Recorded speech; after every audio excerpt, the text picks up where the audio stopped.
Hey friends, I'm back with another episode of the Resolution Diamond. Today I wanted to talk about the Resolution Diamond in the context of perfectionism, procrastination, and powerlessness in the pursuit of vastly infinite possibilities. So if you haven't seen the Resolution Diamond 101, I highly recommend that you watch it because that'll make this make a whole lot more sense.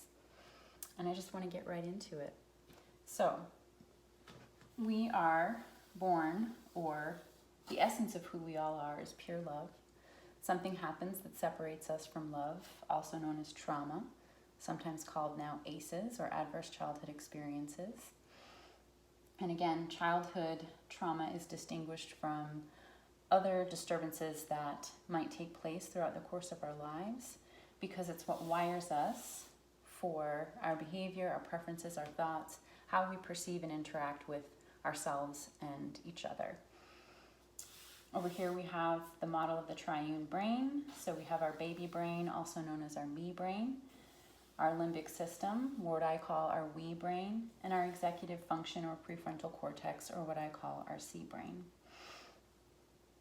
Through the course of our development, from infancy to roughly age 26, we develop our whole brain and it learns how to work together. And then again, down here we have our spectrum of trauma or adversities, anything that separates us from love, on a spectrum from little t to big T. When we're in our trauma triangle, this lower half of the diamond, our primary operating emotion is fear. That's very important to keep in mind. So when you think about anything that separates us from love, any adverse experience that we might have, we know that there are three ways that we end up reacting to or reenacting as if that traumatic experience were still happening.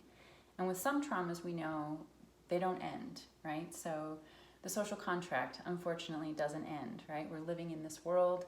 It's a construct. We're born into it. We have no real choice about that, unless you believe that as divine beings, we chose to come and have a human experience.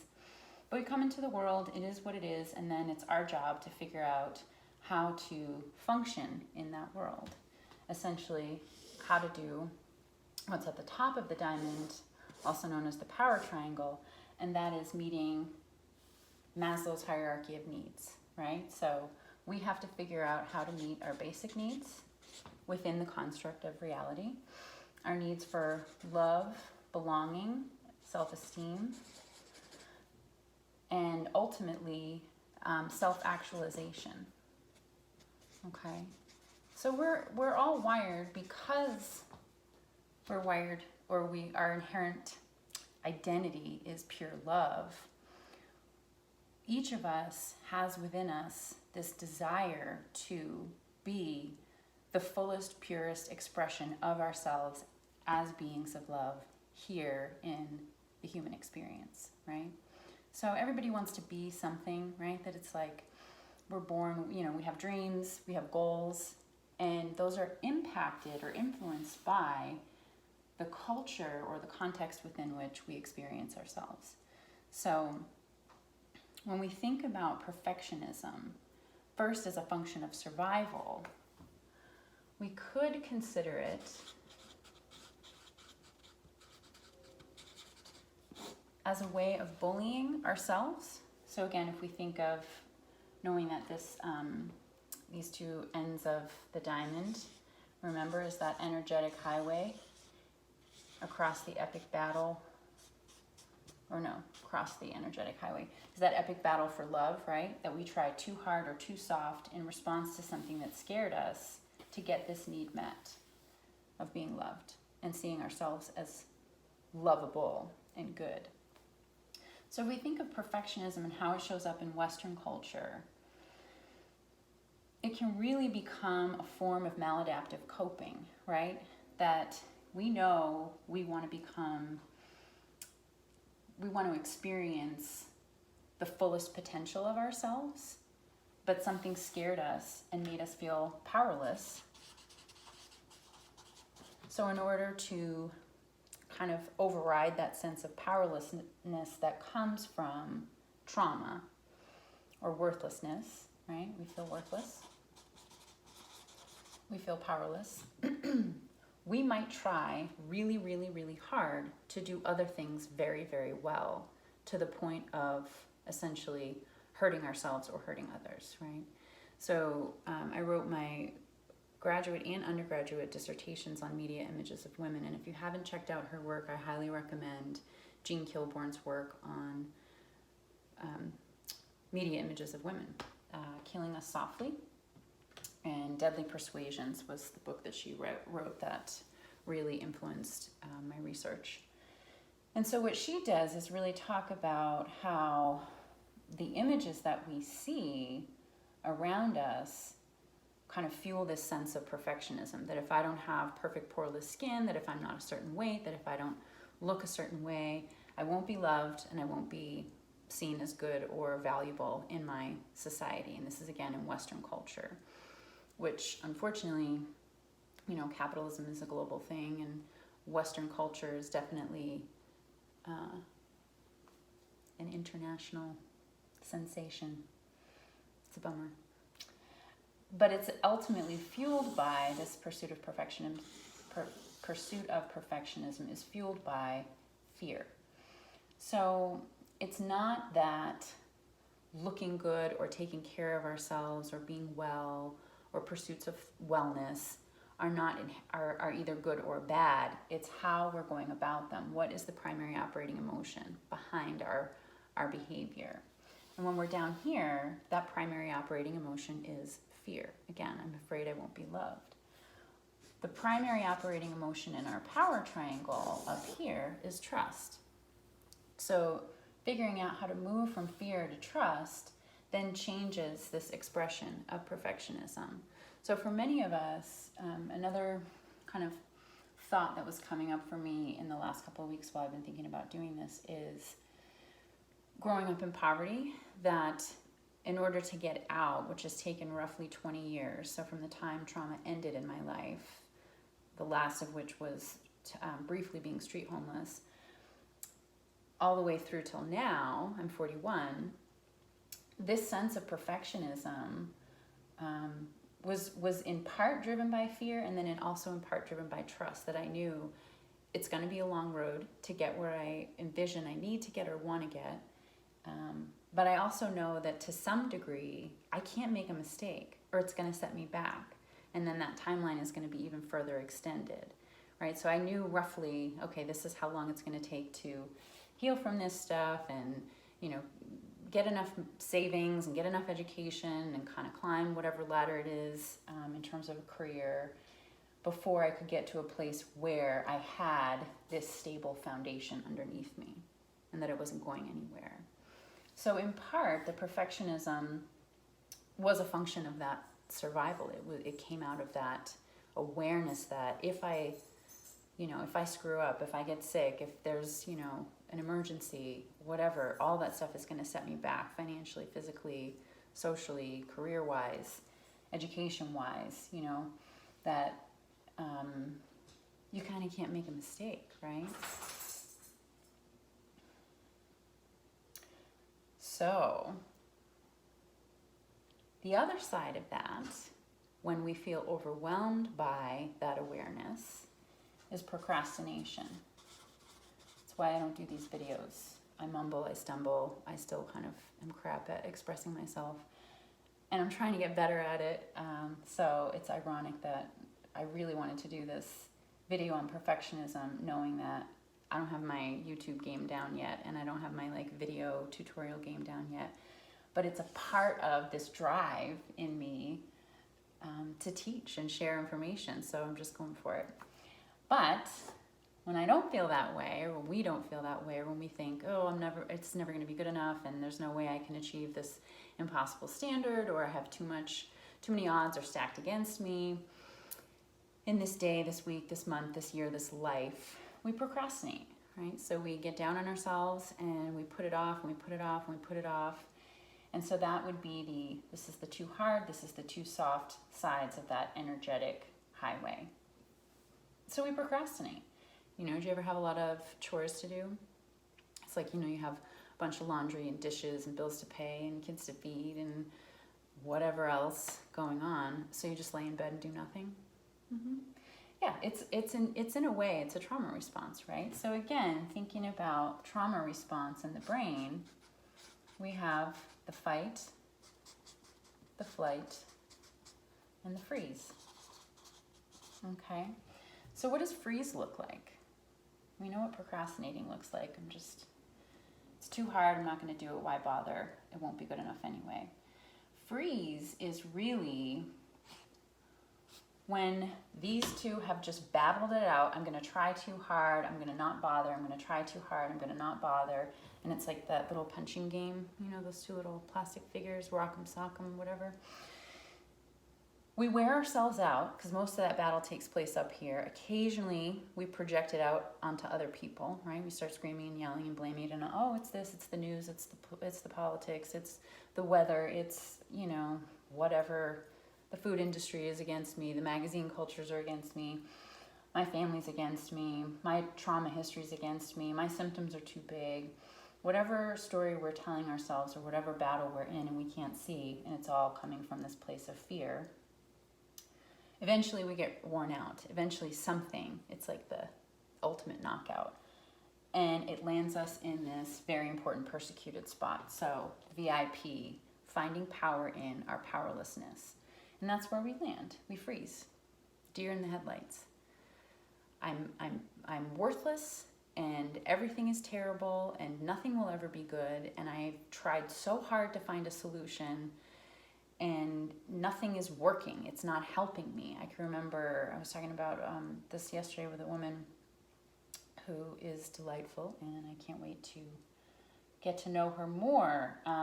But we were talking about early in our recovery, in particular from sexual abuse, that we tried medication, we tried CBT, we went to all different kinds of therapists and, tried meditating and all these things. And there were just some symptoms that, like the nightmares and the flashbacks and body sensations, that it's like you feel haunted, you feel hunted and haunted by this thing that happened what feels like a lifetime ago.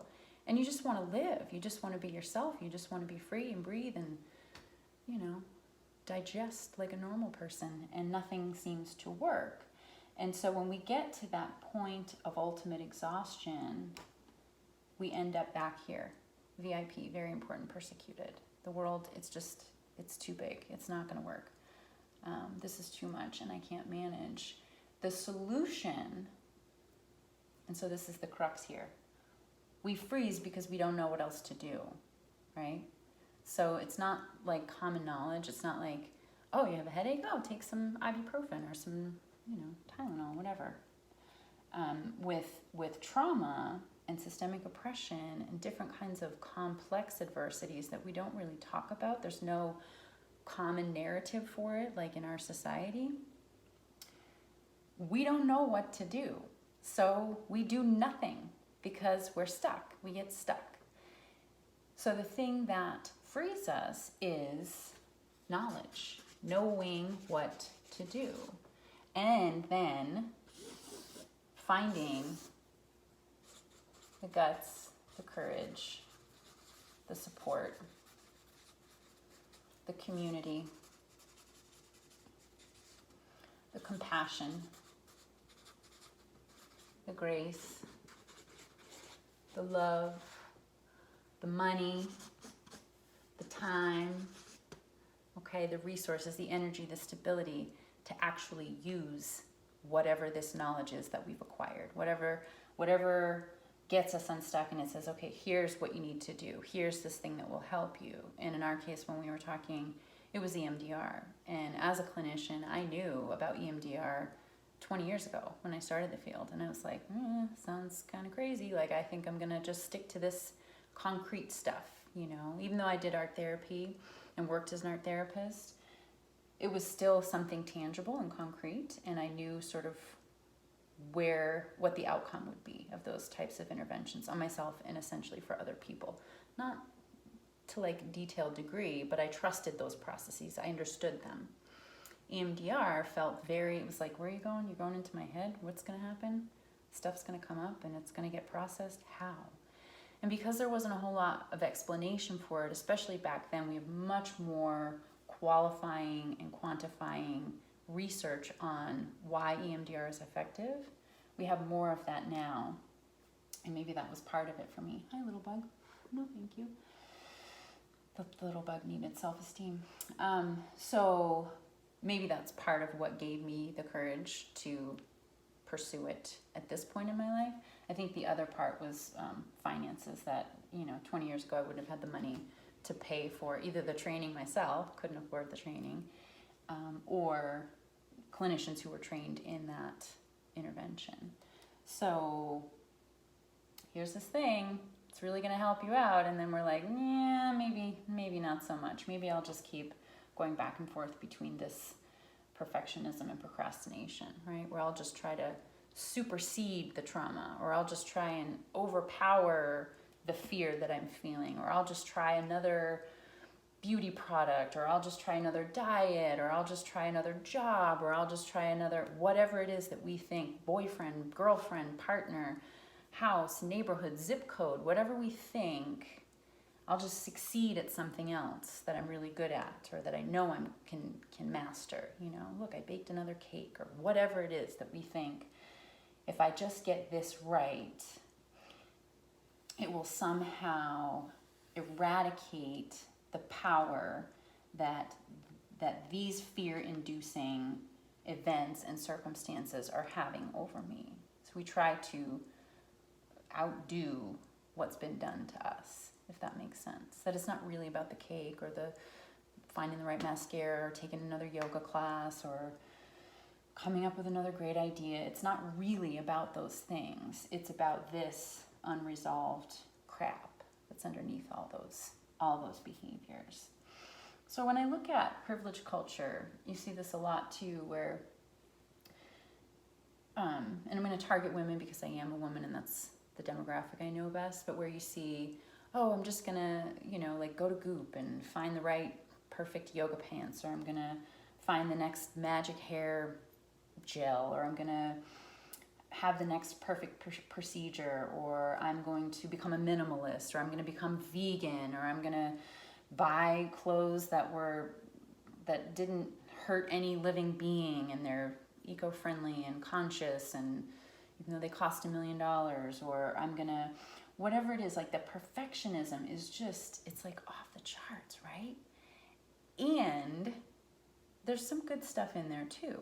So it's that balance of like, what is the reason, what's the driver behind that behavior? And I think when I see behaviors like that, especially across like women's industries, within privilege culture,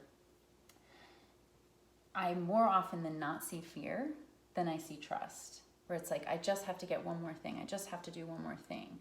I just have to buy one more product. I just have to buy one more new outfit, and then I'll be loved. And that when it's rare, I suppose, to see a woman who has a platform, who's visible, pursuing all these things, to become the healthiest, most well, most alive, most beautiful in here version of ourselves, it's harder to find those role models, I think, right now in society. More often than not, I see it as a reaction to fear. I have to be the best, I have to stay on top, I have to stay relevant, I have to do this, I have to do that. Meanwhile, all of her, this kind of idealized version of that, all of her perfectionism is then bullying not only herself, but the rest of us who are then held to that standard, right? So that's when when you're doing something in the world, is it creating more fear, or is it creating more love, right? Or is it creating more trust? And that's in part too why so many of us procrastinate. I had a coworker once ask me, knowing my background, why do poor people hang out in their pajamas and like go out in the world in their pajamas? Because we have nowhere to go to get dressed up for, no one to get dressed up for. And even if we do, no one's going to see us anyway, right? Like, it's still never going to be as good as, in my writing, I call her the blonde pony, the blonde ponies of the world, right? Like these women who, it's sort of that Western culture ideal beauty standard that all other cultures and people are then held to, of like, this is the ideal, and if you can't be that or even try to emulate that and get close to that, you probably shouldn't bother, right? And so if we're in that place of fear and worthlessness and don't value ourselves and no one else ever has, and we don't even know where to begin, don't know, remember, we freeze, don't leave the house, procrastinate, and kind of live somewhere between these two states of like, it'll never be good enough, so why bother, right? Going back to perfectionism, though, as a function of survival, that, again, for many of us, staying in line is, again, part of that function of survival. That it's not, we are afraid, and that fear is legitimate. So there's a difference, this is very important, between playing a victim or being a victim and being victimized. For many of us, we're living every single day in various states of active victimization. There are systems in place and cultural practices in place and perspectives in place that are pretty fixed that say, you don't count as much as you, right? And that those of us who don't count as much, we know it, we're aware, well aware, it's on the headline news every day, right? Felicity Huffman got, 14 days for doing her scandal thing. And then there have been all the comparative stories of far lesser and or equal crimes that got far greater sentences. So for some of us, this perfectionism really truly is, we're scared for a reason. It's legit, and we better stay in our lane or else. And one toe out, results in a extra big, too much hand slap. And so that's a real thing. And I don't have an answer for that. It's just an observation, right? But again, it's what sends many of us back to this place of procrastination and powerlessness, and freeze, right? So it sends us flying or freezing, but not doing and not pursuing our vastly infinite possibilities. So these dreams literally are dying inside of us, right? It sounds so dramatic, but it's true. So moving out of our fight, our flight, our freeze, our perfectionism, our procrastination, really is about how to move from fear to trust, even when the world doesn't change, even when circumstances don't change. And for me, the first step in that has always been knowledge. To say, okay, give me the facts. Help me understand this. Because that's when we really begin to see. I know these circumstances are not going to change. I know I can't change the world. Maybe I can. Maybe you can too. Want to try? Let's try it. Okay. But that's the first step, is seeing it, right? And then the next step is acquiring, being able to meet our basic needs, being able to have some amount of stability, resource. Maybe it's not always financial. For me, one of the other things too has been to establish a routine in the context of this knowledge.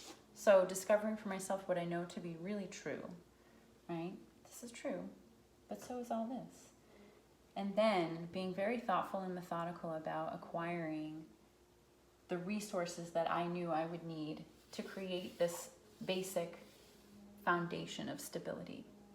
And that's really essentially what that is building trust with ourselves, right? So maybe the world will never be a safe, perfect place. It's not, right? That's the fall from grace, right? That we know we live in a broken world. But how can we become restored in this reality in spite of that? And then in the knowledge of that, in knowing that, yeah, I know the world isn't a perfect place. And so starting with knowledge, building a routine, establishing a routine, and saying, I'm going to show up for myself every day and do these things. And I know I'm going to do right by me.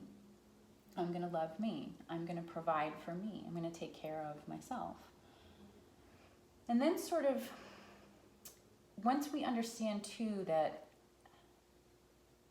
the things that look beautiful or right or correct or desirable even in this world are not all of them, but a lot of them, what's popular, what's known, are really expressions of fear. And so then by understanding that, we cancel out, not the fear, but we cancel out when we see these behaviors, when we see people who appear to be perfect, when we see people who appear to be, sitting on their butts doing nothing and procrastinating, being lazy bums, or even when we see it in ourselves, or when we see people literally doing nothing, and we say, like, what's up with this? We understand, we recognize it, we see it for what it truly is, which is an expression of fear, a function of survival. And we say, oh, okay. And then we have compassion for that when we see it in ourselves and when we see it in others. And so then it doesn't make us angry. It's like, oh man, I see it. I see that in the world. I see that in myself. And then we say, okay, what would love do right now? What would love do? Love would seek community. Love would have compassion. Love would be a support to others and then also seek support from the right people and places. And I guess that's it for right now. This is trickier, right? So in terms of our hierarchy of needs,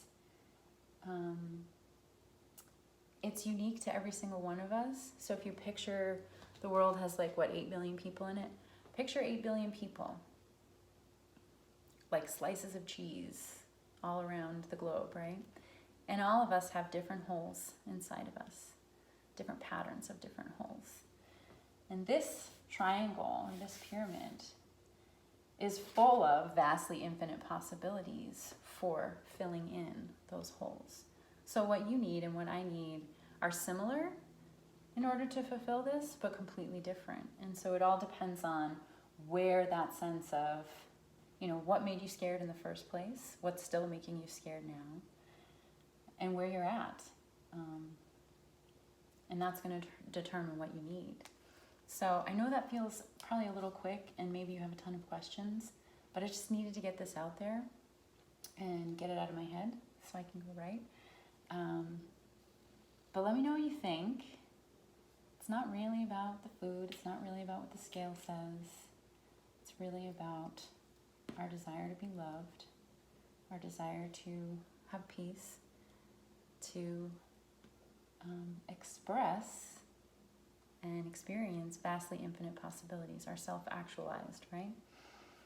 Which is really experiencing ourselves as the true essence of who and what we are, which is love, here in this human experience. Sometimes they're called peak moments, but I think if we get really good at this, we can live most of our days, of our time, of minutes, hours, days, weeks, months, years, in this place of love, in this place of harmony, even though the world is what it is. Yeah. So, let me know in the comments what you think and what can make these better, and if there's any specific topics that would be helpful for me to dive into. And hope you're having a good day. All right. Take care.